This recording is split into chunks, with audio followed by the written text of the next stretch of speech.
నమస్కారం TNN news కి స్వాగతం నేను లక్ష్మి ముందుగా హెడ్లైన్స్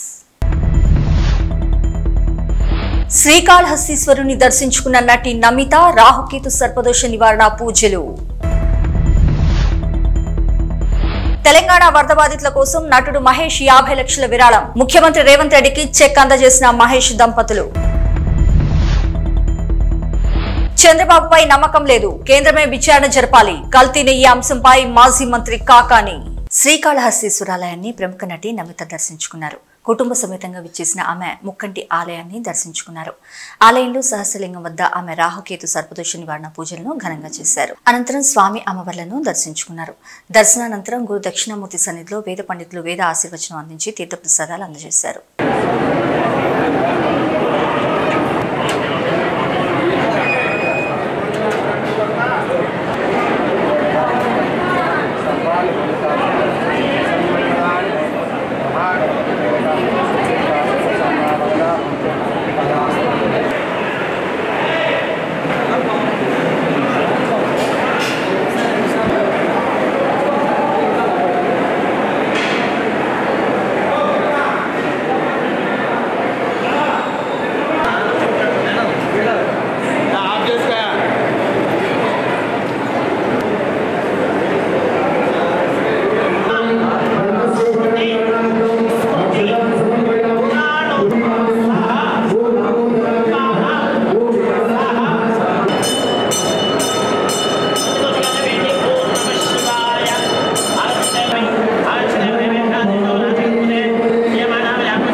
వరద బాధితుల సహాయార్థం పలువురు ప్రముఖులు తెలంగాణ ముఖ్యమంత్రి సహాయ నిధికి విరాళాలు భారీగా పంపిస్తున్నారు ఇప్పటికే చిరంజీవి బాలకృష్ణ విశ్వక్సేన్ సాయిధరం తేజ్ సహా పలువురు నటులు సీఎం సహాయ నిధికి తమ వంతు సాయం అందించిన విషయం తెలిసిందే నేడు ముఖ్యమంత్రి సహాయ నిధికి 50 లక్షల రూపాయలు విరాళం అందజేశారు సినీ హీరో మహేష్ బాబు జూబ్లీహిల్స్ నివాసంలో ముఖ్యమంత్రి రేవంత్ రెడ్డిని కలిసి చెక్ అందజేశారు మహేష్ బాబు వెంట అతని భార్య నమ్రత కూడా ఉన్నారు అలాగే తన ఏఎంబీ తరపున మరొక 10 లక్షల రూపాయల విరాళం అందజేశారు మహేష్ బాబు ముంబై నటి జత్వానీని శారీరకంగా మానసికంగా హింసించి తన పలుకుబడితో ఆమెను నానా ఇబ్బందులకు గురి చేసిన కుక్కల విద్యాసాగర్ను పోలీసులు ఎట్టకేలకు అదుపులోకి తీసుకున్నారు డెహ్రాడూన్ నుంచి రైల్లో అర్ధరాత్రి విజయవాడలోని ఇబ్రహీంపట్నం పిఎస్కు తరలించారు అనంతరం విజయవాడ ప్రభుత్వ హాస్పిటల్లో విద్యాసాగర్కు వైద్య పరీక్షలు నిర్వహించారు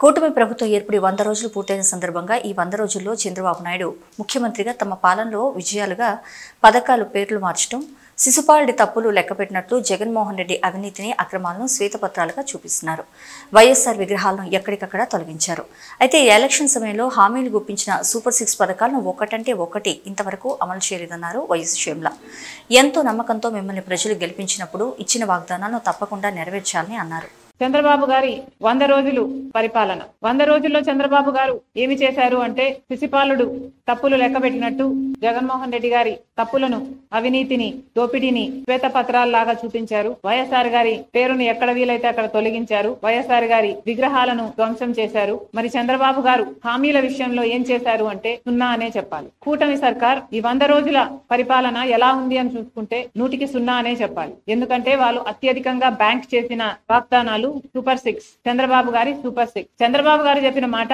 100 రోజుల్లో మేము రాష్ట్రాన్ని గాడిలో పెడతాము, 100 రోజుల్లో మేము పక్కా యాక్షన్ ప్లాన్ 100 రోజుల్లోనే మేము అద్భుతాలు చేస్తామని చెప్పిన చంద్రబాబు గారు 100 రోజులు దాటిపోయినా కూడా ఇప్పటి వరకు సూపర్ 6 లో ఒక్క వాగ్దానం కూడా ఇంతవరకు అమలు కాలేదు. ఎందుకు సార్ అని అడుగుతున్నాం. మోడీ గారి డైరెక్షన్ లో చంద్రబాబు గారి 100 రోజుల సినిమా అటర్ ఫ్లాప్. ఎవరు కూడా 100 రోజుల్లోనే అన్ని హామీలు అమలు చేయాలి అని మేము కూడా అంటం లేదు. కానీ ఒక మోసపూరిత ప్రభుత్వాన్ని దించి ఇంకో ప్రభుత్వాన్ని ప్రజలు ఎన్నుకున్నప్పుడు ఆ కొత్త ప్రభుత్వము వాళ్ళ పక్షాన నిలబడుతుందని ఎంతో ఆశగా ఓట్లేసినప్పుడు కనీసం మీరు ఇచ్చిన వాగ్దానాలలో ఒక్కటి కూడా నిలబెట్టుకోకపోవడం వెరీ డిసప్పాయింటింగ్. చంద్రబాబు గారి సూపర్ 6 లో మొట్టమొదటిది రైతులకి 20,000 రూపాయలు ప్రతి ఏడాది ఇస్తామన్నారు. అన్నదాత సుఖీభవ అనుకుంటా దాని పేరు. మరి ఎంతో మంది రైతులు కనీసం 50 లక్షల కుటుంబాలు ఈ పథకం కోసం ఇంకా ఎదురు చూస్తూనే ఉన్నారు. ఇటీవల వరదలు కూడా వచ్చాయి. చంద్రబాబు గారు చెప్పిన విషయం 7 లక్షల ఎకరాలలో నష్టం వాటిల్లింది, వాళ్ళందరికీ నష్టపరిహారం ఇస్తానన్నాడు. 17వ తేదీ లోపల అది విడుదల కూడా చేస్తానన్నాడు. ఆ 17 కాస్త దాటిపోయింది.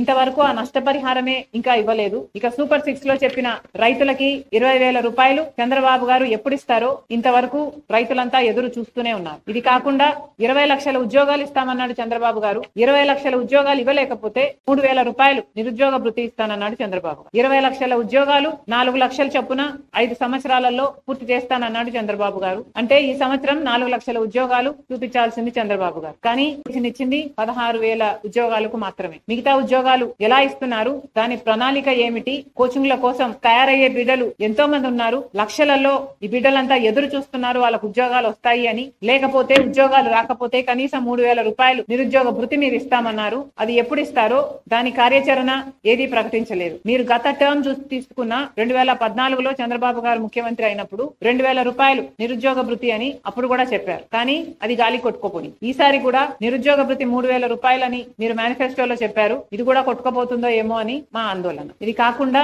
తల్లికి వందనం అనే స్కీమ్ కింద ప్రతి బిడ్డకు, తల్లికి ఎంతమంది బిడ్డలు ఉంటే అంతమంది బిడ్డలకు, చంద్రబాబు గారి మాటల్లో చెప్పాలంటే ఒకరైతే ఒకరికి, ఇద్దరైతే ఇద్దరికి, ముగ్గురైతే ముగ్గురికి, నలుగురైతే ఏకంగా 60,000 రూపాయలు అని చెప్పారు చంద్రబాబు. తల్లికి వందనం పథకం ఏమైంది? తల్లికి బిడ్డలకి పంగనామాలు పెట్టే కార్యక్రమం ఏమైనా చేస్తున్నారా? స్కూల్ ఫీజులు కట్టుకునే సమయం అయిపోయింది. మరి ఎప్పుడు చంద్రబాబు గారు దీన్ని అమలు చేస్తారో కళ్ళలో ఒత్తులేసుకుని బిడ్డలు తల్లులు ఎదురు చూస్తున్నారు. ఈ పథకం కూడా అమలు కాలేదు. ఇక ప్రతి మహిళకు 18 సంవత్సరాల నుంచి ఇంకొక పథకం, ఇది 4th మహాశక్తి పథకం కింద చంద్రబాబు గారు ప్రతి మహిళకు ప్రతి నెల, ప్రతి మహిళకు అంటే 18 సంవత్సరాల నుంచి 59 సంవత్సరాల వరకు ఈ ఏజ్ గ్రూప్ లలో ఉన్న వాళ్ళకి 1,500 రూపాయలు ప్రతి నెల ఇస్తానన్నాడు చంద్రబాబు గారు. ఇది చాలా హెవీ బడ్జెట్ స్కీమ్. ఇంత 1000 కోట్లు 1,500 కోట్లు ప్రతి నెల ఖర్చు అయ్యే స్కీమ్. ఇంత పెద్ద వాగ్దానం చంద్రబాబు గారు చాలా సులువుగా ఇచ్చారు. మరి ఇది అమలు చేసే చిత్తశుద్ధి చంద్రబాబు గారికి ఉందా లేదా, ఆ ఉద్దేశమైనా ఉందా?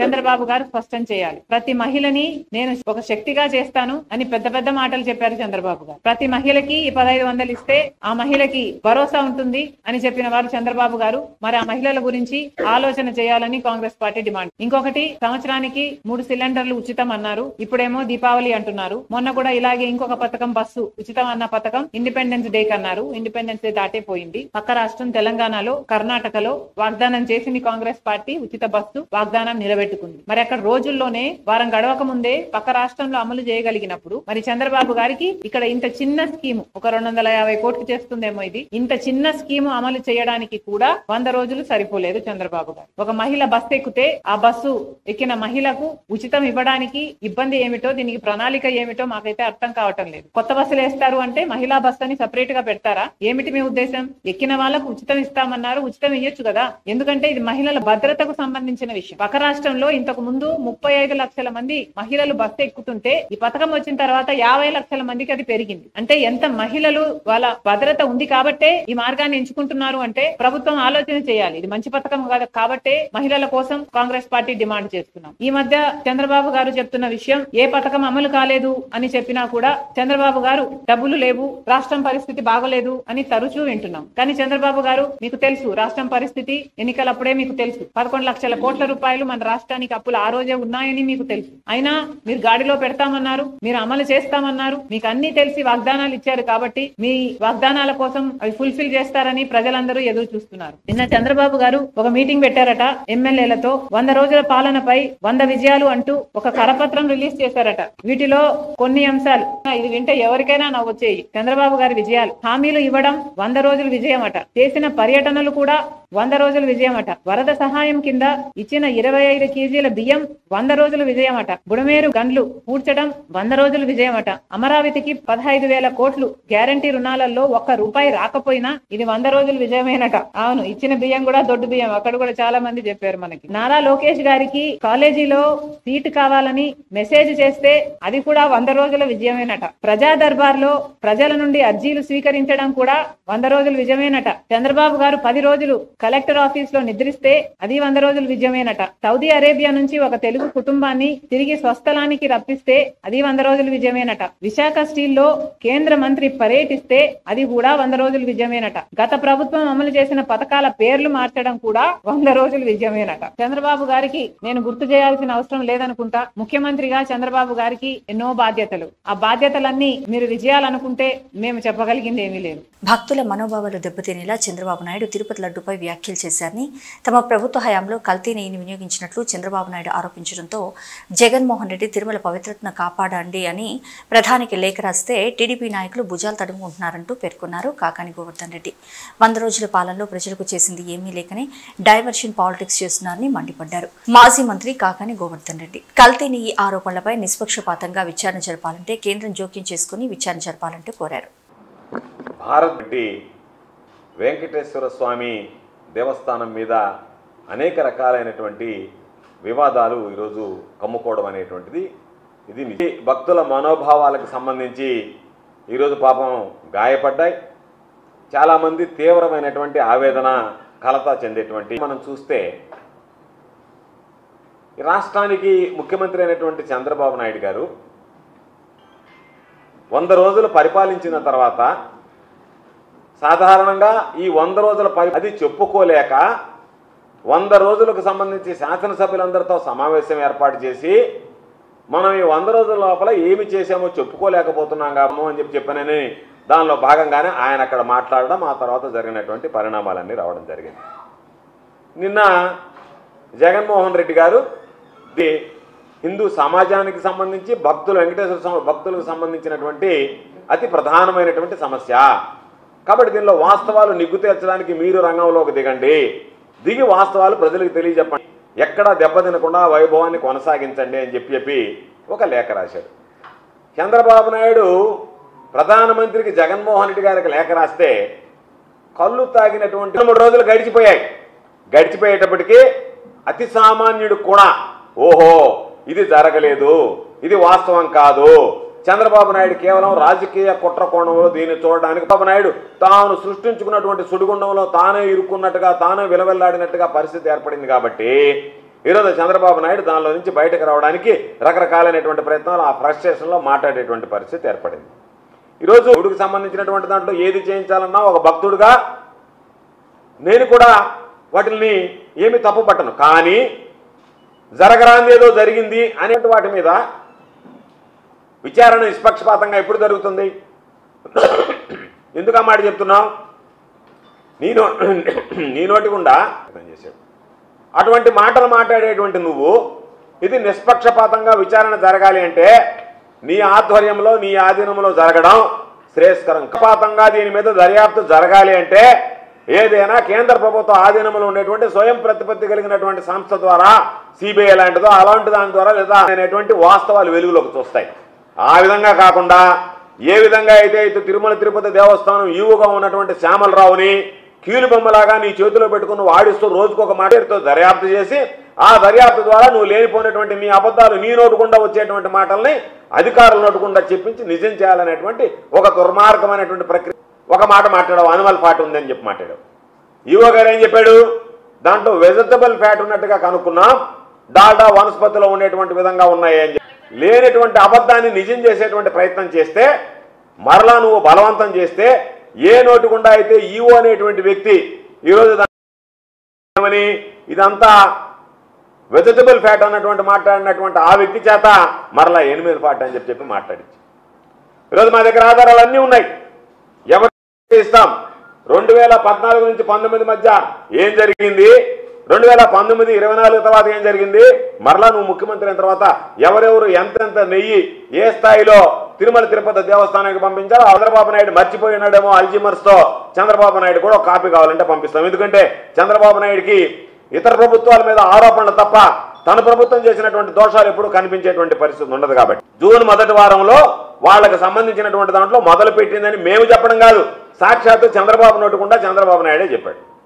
జూన్ మొదటి వారంలో అని చెప్తే ఈ వ్యవహారం అంతా జూలైలో కనిపెట్టారు. ఈరోజు తిరుమలకి సంబంధించి ఒక ల్యాబ్ ఉందా లేదా, ఆ ల్యాబ్లో టెస్టులు చేస్తామా లేదా, నెయ్యి మీద 2015వ సంవత్సరంలో నెయ్యి గురించి ఆరోపణలు వచ్చాయి. బహుశా చాలామంది పత్రికల్లో కూడా వచ్చాయి, ప్రధానమైనటువంటి పత్రికలు కూడా రాశాయి. ఆ రోజు టీటీడీ ల్యాబ్లోనే మేము 3 టెస్టులు చేస్తాం. రోజు చేసిన తర్వాత దీంట్లో అడల్టరేషన్ ఉందా లేదా, కల్తీ జరిగిందా లేదా అనేటువంటిది నిర్ధారించుకున్న తర్వాతనే ఆ వాహనం పోర్టుకు వెళ్తుంది. తిరుపతిలో అసలు ల్యాబులే లేవన్నట్టుగా మాట్లాడుతున్నాం. ఆ రోజు నువ్వు అధికారంలో ఉన్నప్పుడు మీ అధికారులు చెప్పినటువంటి దానికి భిన్నంగా ఈరోజు నువ్వు మాట్లాడుతున్నావు అంటేనే నీకు దురుద్దేశం ఉంది అని చెప్పని స్పష్టంగా అర్థమైపోయింది. ప్రభుత్వ భూముల్లో నిర్మించిన అక్రమ కట్టడాలను కూల్చివేసిన హైడ్రా అధికారులు సంగారెడ్డి జిల్లా అమీన్పూర్ మున్సిపల్ పరిధిలోని కృష్ణారెడ్డిపేటలోని 12, 164, 208 సర్వే నంబర్లోని ప్రభుత్వ భూముల్లో నిర్మించిన అక్రమ నిర్మాణాలను కూల్చివేశారు. పటేల్గూడ గ్రామానికి చెందిన పట్టా నెంబర్ 6 పేరుతో కృష్ణారెడ్డి గ్రామం ప్రభుత్వ సర్వే నంబర్ 12లో నిర్మించిన అక్రమ నిర్మాణాలను కూల్చివేశారు హైడ్రా అధికారులు. అలాగే సర్వే నంబర్ 164లో ప్రభుత్వ భూమిలో నిర్మించిన 3 భారీ భవనాలు కూడా హైడ్రా అధికారులు కూల్చివేశారు.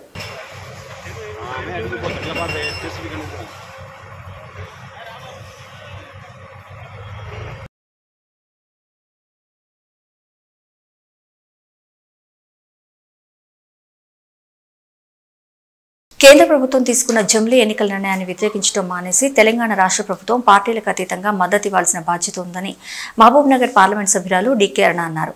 సికింద్రాబాద్లో అసెంబ్లీ ఇన్ఛార్జి సారంగపాణి ఆధ్వర్యంలో జరిగిన భాజపా సభ్యత్వ నమోదు కార్యక్రమానికి ఆమె హాజరై ఇంటింటా తిరుగుతూ సభ్యత్వ నమోదు జోరుగా చేయించారు. ఈ సందర్భంగా ఆమె మాట్లాడుతూ భాజపా పట్ల ప్రజల్లో ఉన్న ఆదరణ క్రమంగా పెరుగుతుందని, స్వచ్ఛందంగా సభ్యత్వ నమోదు చేయించుకునేందుకు ప్రజలు భారీగా ముందుకు తరలివస్తున్నట్లు తెలిపారు.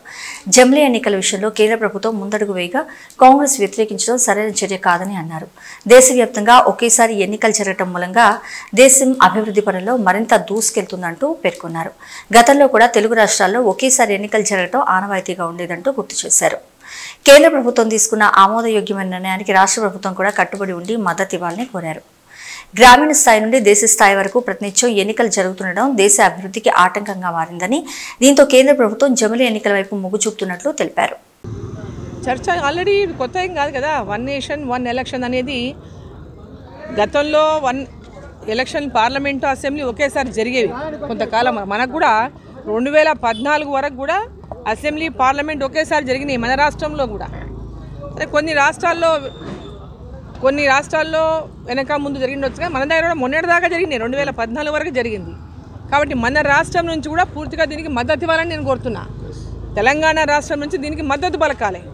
పార్టీ వేరు కదా అని చెప్పి ఈరోజు రాజకీయం చేయడానికి ప్రయత్నం చేయకూడదు. ఈ రాష్ట్ర ప్రభుత్వము కాంగ్రెస్ పార్టీ 1 నేషన్ 1 ఎలక్షన్ అనేది ఈరోజు ఎలక్షన్లతో ప్రతి సంవత్సరం 5 సంవత్సరాలు కంటిన్యూస్గా ఏదో ఎలక్షన్ రావడం వల్ల అభివృద్ధికి పూర్తిగా అడ్డంకిగా తయారైన ఎలక్షన్లు, ఒకసారి అసెంబ్లీ ఎలక్షన్లు, ఒకసారి పార్లమెంట్ ఎలక్షన్లు, ఒకసారి లోకల్ బాడీ ఎలక్షన్లు, గ్రామ పంచాయతీ ఎలక్షన్లు, ఎంపీటీసీ జడ్పీటీసీ ఎలక్షన్లు, మున్సిపాలిటీ ఎలక్షన్లు, ఇట్లా దానివల్ల అభివృద్ధి అనేటటువంటి దానికి ఆటంకం ఏర్పడతా ఉంది. దేశవ్యాప్తంగా ఒకేసారి ఎన్నికలు జరిగితే అభివృద్ధి పదంలో 5 ఏళ్లకోసారి ప్రజల దగ్గరికి వెళ్తారు అందరూ. ఆ తర్వాత ఎన్నికల తర్వాత రాజకీయాలకు అతీతంగా దేశం అభివృద్ధి, రాష్ట్ర అభివృద్ధి, గ్రామ అభివృద్ధి పైనే ఫోకస్ ఉండాలనేటటువంటి లక్ష్యంతోన 1 నేషన్ 1 ఎలక్షన్ అటువంటి ఒక దిశను కేంద్ర ప్రభుత్వం అంటే భారతీయ జనతా పార్టీ ఎన్డీఏ ప్రభుత్వాలు తీసుకుని, దానికి అనేక ప్రభుత్వాలు గతంలో కూడా ఈరోజు ఇప్పటికిప్పుడు కాదు, గత 2019 నుంచి 24 వరకు కూడా మధ్యలో ఈ డిస్కషన్ వచ్చింది. అప్పుడే రాష్ట్రపతి గారికి దీనిపైన ఒక కమిటీ వేస్తారు, దానిపైన రిపోర్ట్ ఇచ్చిన నేపథ్యంలోనే అధికారంలో లేనటువంటి పార్టీలు మాట్లాడడం పరిపాటి. అధికారంలో లేనటువంటి పార్టీ అధికారంలో ఉన్న పార్టీలపైన ఎప్పుడు కూడా ఇటువంటి వ్యాఖ్యలే చేస్తాయి. దాంట్లో ఏమి కొత్త ఏం లేదు. ఇది వాళ్ళు చేసే వ్యాఖ్య ఎవరు మామూలుగా వాళ్ళ అధికారంలో ఉంటే ఒక వ్యాఖ్య ఉంటుంది, ఇతరుల అధికారంలో ఉంటే ఒక వ్యాఖ్య ఉంటుంది. ఈరోజు భారతీయ జనతా పార్టీ ఎన్డీఏ ప్రభుత్వం ఈ నిర్ణయం తీసుకున్నది కానీ దాన్ని వ్యతిరేకించాలా. అది మంచిదైనా ఏమైనా ప్రజలకు మేలు చేసేదైనా వ్యతిరేకించడమే లక్ష్యం. ప్రతిపక్షాల లక్ష్యం ఏముంటుంది? ఏ మంచి కార్యక్రమం అయినా కూడా దాన్ని వ్యతిరేకించాలంతే. అదే లక్ష్యంతో పనిచేస్తుంది. సిద్దిపేట కలెక్టరేట్ కార్యాలయం ఎదుట రైతు రుణమాఫీ చేయాలని రైతులు ధర్నా నిర్వహించారు. అనంతరం కార్యాలయంలోని ప్రజావాణిలో భాగంగా వెంకటాపూర్ గ్రామానికి చెందిన సుమారు 80 మంది రైతులు తమకు రుణమాఫీ కాలేదని వినతిపత్రం అందించారు. ప్రభుత్వం 2 లక్షల వరకు రుణమాఫీ చేసిన ₹1,00,000 లోన్ ఉన్నప్పటికీ కొందరు రైతులకు ఇప్పటి వరకు రుణమాఫీ కాలేదని రైతులు ఆవేదన వ్యక్తం చేశారు. ప్రభుత్వం ఎలాంటి షరతులు లేకుండా రైతులందరికీ రుణమాఫీ చేయాలని రైతులు డిమాండ్ చేశారు. ఈరోజు మా సిద్దిపేట రూరల్ మండలం వెంకటాపూర్ గ్రామం నుండి సుమారుగా 100 మంది రైతులం ఈరోజు ప్రజావాణిలో కలెక్టర్ గారిని కలిసి మా రైతుల యొక్క బాధను వినిపించడానికి వచ్చినాం. నా పేరు బండి శ్రీకాంత్, మాది వెంకటాపురం. నేను కూడా వ్యవసాయ కుటుంబానికి సంబంధించినటువంటి వ్యక్తినే. ముఖ్యంగా మా గ్రామంలో రుణమాఫీ జరిగినటువంటి 100 మంది రైతులం అందరం కూడా ఇక్కడికి వచ్చినాం. దానికి గల కారణం ఏంటంటే ఈరోజు రుణమాఫీ కాని వల్ల అందరం కూడా అగ్రికల్చర్ ఆఫీసర్ని అడిగితే ఇది బ్యాంక్ అధికారుల దగ్గరనే సమస్య ఉందని చెప్తారు. బ్యాంకులోకి వెళ్తే ఇది అగ్రికల్చర్ ఆఫీసర్ల దగ్గరనే సమస్య ఉందని చెప్తారు. మరి మేము బ్యాంకులోకి వెళ్ళినా అగ్రికల్చర్ ఆఫీసర్ దగ్గరికి వెళ్ళినా ఎక్కడ కూడా మాకు సమాధానం లభించట్లేదు అనేటువంటి ఉద్దేశంతో మరి ప్రజావాణిలో మా యొక్క బాధను వినిపించుకోవడానికి ఇక్కడికి వచ్చినాం. మరి అధికారులను కూడా కలిసినాం. ఇక్కడ ఉన్నటువంటి అధికారులతో ఒక అగ్రికల్చర్ ఆఫీసర్ని మా వెంకటాపూర్ గ్రామానికి పంపిస్తే మా యొక్క సమస్యలన్నింటినీ కూడా చెప్తాం, వెంటనే సమస్యలు లేకుండా మా రుణమాఫీని చేయమని చెప్పి వారికి మా యొక్క వినతిని అందించడం ఈరోజు మా గ్రామం నుండి. ముఖ్యంగా ఈ రాష్ట్ర ప్రభుత్వాన్ని, ఈ కాంగ్రెస్ గవర్నమెంట్ని, రేవంత్ రెడ్డి గారిని కొన్ని విషయాలు అడుగుతా ఉన్నాం. అయ్యా రేవంత్ రెడ్డి గారు, మీరు రుణమాఫీ చేస్తా అన్నారు.